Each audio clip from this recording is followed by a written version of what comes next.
Hello and welcome in. It's time for another Epoch class overview, and today we'll be getting in tune with the elements as we talk about the Shaman. I spent a few hours with Hatson from the Epoch Discord, and he gave me all the Shaman knowledge and insights I needed to make this video today. You know the drill, grab a seat in the front, maybe a snack, and let's get started.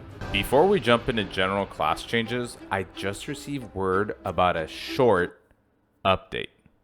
Yep, Dwarven Shamans are available on Epoch. How are ya? The Wildhammer clan of the Hinterlands have been busy teaching shamanic practices to the dwarves of Coldridge Valley. There, Dwarven Shamans will have new class quests that fit seamlessly into the vanilla world. Okay, sorry for that small interruption. That's not funny. On to the changes. First up, Water Shield is now attainable at level 28, meaning you could take full advantage of its mana restoring boons way earlier. Next, another boost to early caster leveling, especially when solo. The talent Earth Grasp has been brought down the tree and changed to reduce how much spell kickback you will receive whenever you have an Earth Totem down.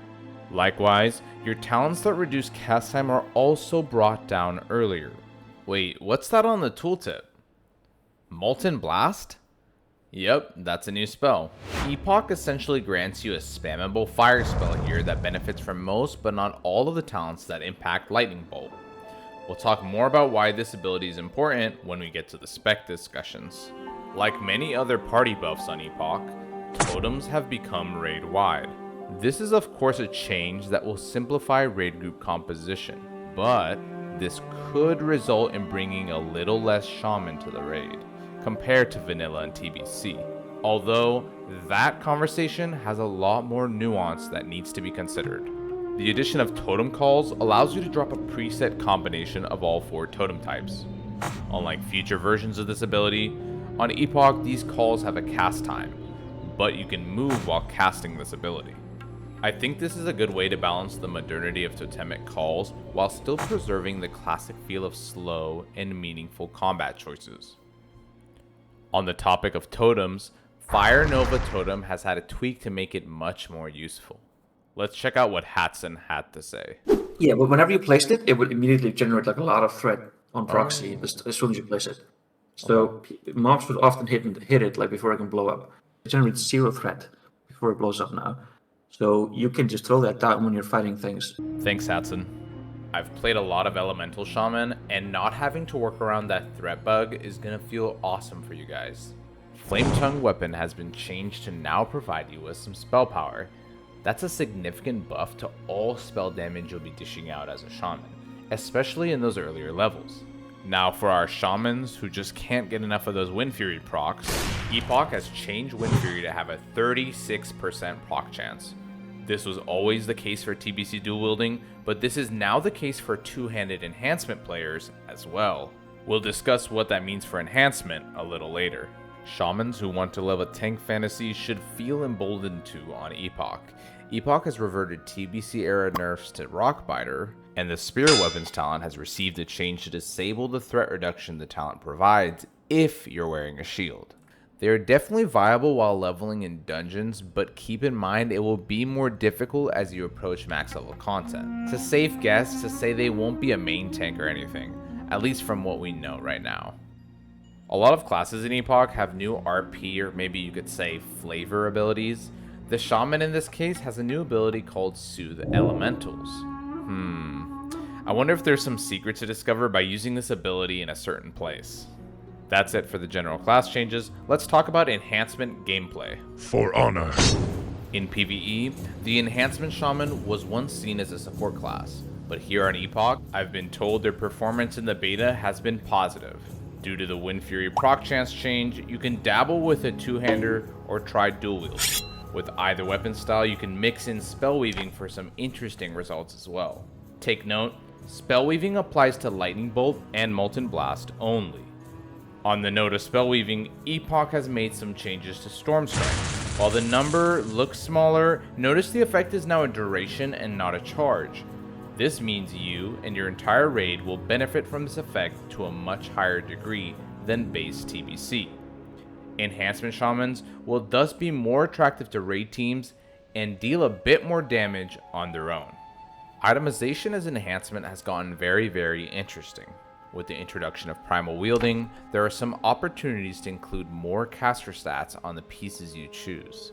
Combined with mental quickness, this means a larger percent of your damage will be coming from your spells when you're weaving. Maybe consider some more hybrid items with secondary stats such as spell hit and spell crit to go along with your usual physical oriented gear. Balancing out your physical and caster stats could yield some surprising results. This is the enhancement dungeon set that will be available on launch. The 8-piece bonus provides the class with some more cleave. The 3% extra crit chance for shocks is nothing small either. This empowers talents that encourage you to crit frequently, like Elemental Devastation or Elemental Focus. But the reason why this is really cool for Enhance is because it supports talents like Elemental Devastation. That's like one of the core talents you go for as Enhance. Consider all these points and the fact that there are tons of new items and content we have no idea about yet, and you might start getting a headache. But the good kind. Epoch really has so much mystery and excitement about it, perfect for player discovery and experimentation. In PvP, vanilla enhancement was a lottery of RNG and overall kinda weak if you got unlucky. But due to baseline TBC and the Epoch changes, their damage is much more consistent. Some things to consider: the Storm Strike change does nerf your burstiness a little bit. Your damage won't be much lower in the grand scheme of things, so don't fret too much. However, you will still be lacking any form of hard CC. It should still be fun with the RNG components, although don't expect to be at the top of the totem pole when it comes to an arena meta. I hope you take that as a challenge. Now, the Elemental Shaman.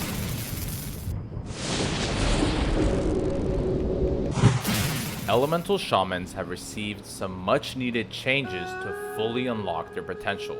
In PvE, Molten Blast will allow you to deal with nature immune targets more easily throughout Classic so that you aren't totally helpless in some scenarios. That's a big deal in some encounters, but also throughout leveling.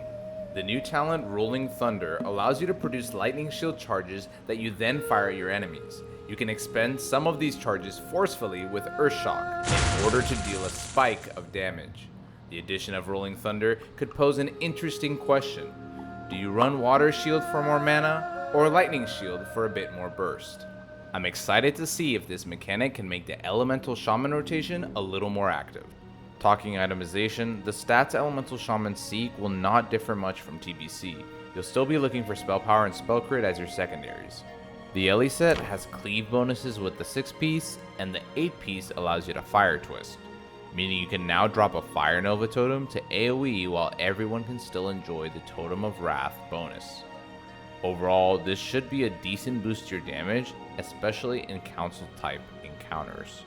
When in PvP, Molten Blast provides spell school flexibility, so if you're interrupted on Lightning Bolt, you can still fire off Molten Blast and vice versa. The Rolling Thunder talent can provide more kill potential if you expend charges with Earthshock. But remember, that's also your interrupt. Spend it wisely. On average, you will have less spell kickback with Earth's Grasp. However, that new talent Rolling Thunder is replacing Eye of the Storm in your talent tree. Overall, I think Elemental has had some net positive changes in both PvE and PvP. So Shaman fans who already enjoyed the spec in Vanilla or TBC should definitely be excited to get their hands on this upgraded version. And last but certainly not least, Chain Healer, Restoration Shaman. Honestly, this section is going to be kind of short. There aren't many changes to the spec. Epoch is a new experience that will still evolve, so who knows what could happen soon.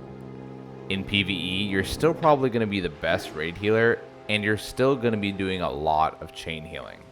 As mentioned before, your totems are raid wide, but Healing Stream Totem has been altered to do smart healing, aka it will prioritize healing the lowest HP members of your raid.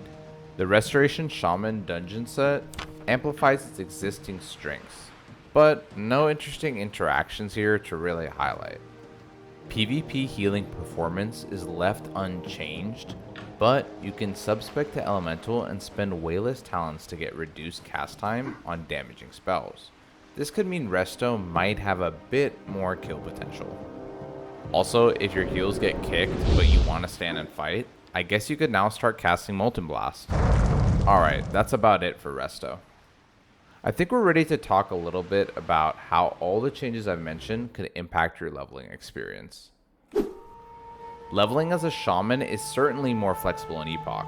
Compared to TBC, the major shifts to the elemental talent tree should make your kill speeds a lot better, a lot earlier, and having Water Shield at level 28 should stop you from having to drink every pull. You aren't relegated to enhancement in the early levels. You can play out your elemental dream right from the onset. Of course, enhancement is still strong, and now you can feel less bad about choosing to use a two-handed in your later levels, if you so choose. With the primal wielding talent, you may have a much more active rotation in your leveling journey as well. Spell weaving while playing enhancement has me really excited to try the spec out. As I mentioned before, Resto didn't really get any changes that would make their leveling experience any different. But most folks don't really spec full Resto to heal content in the early stages of the game. Well, if you're looking for good profession combinations, you could maybe try enchanting and tailoring to get additional spell power or attack power, blacksmithing to craft yourself belt buckles that give you every stat, which is great for a hybrid like Shamans. Leatherworking has new temporary armor kits with great enhancements, and the ability to craft yourself gear you could use. For racials, Orca is quite a bit stronger than the rest when it comes to PvE, especially with Epoch's version of Blood Fury. Enhancement has a great double dip opportunity here. But maybe there's something cool you could do with Troll. Where you want me go? Feel free to experiment. Don't forget, on Epoch, you can swap racials at level 60. Finally, I asked Hatson what made him so excited about Shaman on Epoch. Let's listen in. I'm very excited for a lot of the custom changes that Epoch has made for Shamans. I think there's a lot of things that spice them up, especially for Enhanced and Elemental. There's a lot of new stuff going on there, a lot of new ideas. Atomization, again, could be totally wild. There's a lot of things to experiment there. And because we don't know how the content's going to be, whether that's the new raids or the new boss mechanics or the new items. So there's like a lot of things to think about that I really like, because that makes it refreshing.